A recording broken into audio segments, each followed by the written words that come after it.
It was a quiet morning in a small town called Riverside. The streets were empty except for a few people opening their shops and kids riding their bikes to school. Everyone knew everyone, and life here never really changed.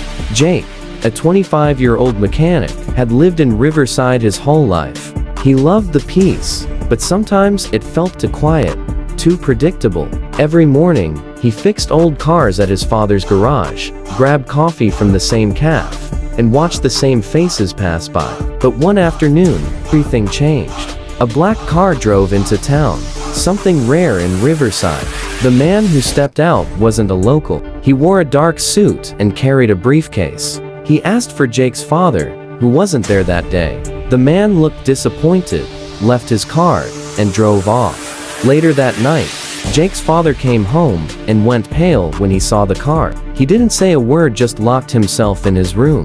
The next morning, Jake woke up to find his father gone. His truck was still outside, and all that was left on the kitchen table was a note. Don't trust anyone from the city. Take care of the shop.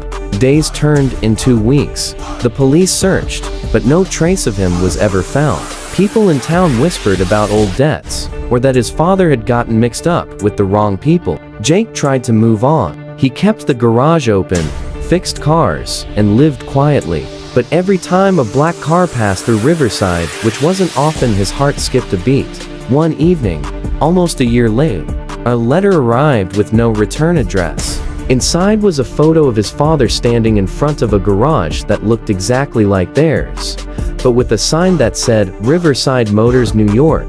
Jake realized then that his father hadn't disappeared. He had started over in another small town. And maybe, just maybe, that was what Jake needed to do too.